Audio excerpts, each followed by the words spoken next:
Brahma Saraswati Delhi to Andhra பாடுற, தெலுங்கானா பாடுற, கர்நாடகா பாடுற, எல்லாம் தெலுங்கு பேசுறவங்க வரைக்கும் இது தமிழ்நாடு இவங்க போட்டாங்க. லட்சுமி விஷ்ணு இவங்க போட்டாங்க.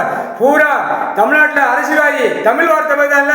எம்எல்ஏ, எம்பி, மந்திரி, முதலமைச்சர், பஞ்சாயத்து போர்டு, வார்டு, பேங்கு எல்லாம் சம்பந்தப்பட்ட எல்லாமே பெண்களுக்கு இவங்க கணக்கு கொடுத்தாங்க. எஸ்டோ லட்சுமி பூரா மூதேவி உட்காருதுன்னு. இப்போ நாங்கள் தெலுங்குலேருந்து டெல்லி, மும்பை வரைக்கும் எல்லா ஹிந்தி, இங்கிலீஷ், உறுதி பேசுகிறவனுக்கு பெண்களுக்கு மூதேவி உட்கார்ந்து என்ன ஆகும்?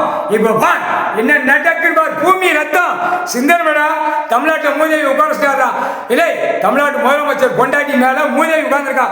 முக்கால் சத்தியம் சரஸ்வதி தான் கணக்கு கொடுக்கணும். தமிழ்நாட்டில் முதலமைச்சர் பொண்டாட்டி அவளுக்கு மூதேவி உட்கார்ந்துருக்கான். அவ மருமவா பேத்தி அது மூதேவி உட்கார்ந்துருக்கு. பாட்டி இந்த எலெக்ஷன்ல லக்கு வேற ஆணி வேற பிச்சு எரிஞ்சிருவான். 7 சனி சரி முக்கால் சத்தியம் தொலைஞ்சடா. அடுத்து மந்திரி இல்லை, மந்திரியா இருக்கிற தமிழ்நாட்டில் அனைத்து உன் பொண்டாட்டிமார்களுக்கு பூரா மூதேவி உட்கார்ந்துருக்கான். அடுத்து எம்எல்ஏ உன் பொண்டாட்டிமார் கைலாசத்தில் பின்புற ஒருத்தருக்கானா ராஜபாளைய சட்டமன்ற அவன் பொண்டாட்டியா அவன் மாவா எல்லா கழுதிக்கும் ஆக்கங்கட்ட கூவைக்கு மூதேவி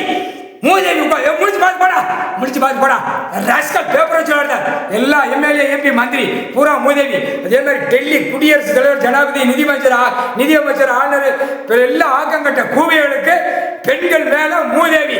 கண்பட்டு போவா ஆணு சோழி முடிஞ்சு போவா. இப்ப மூதேவியை விட்டு அடிக்க கடவுள் சத்தியம்.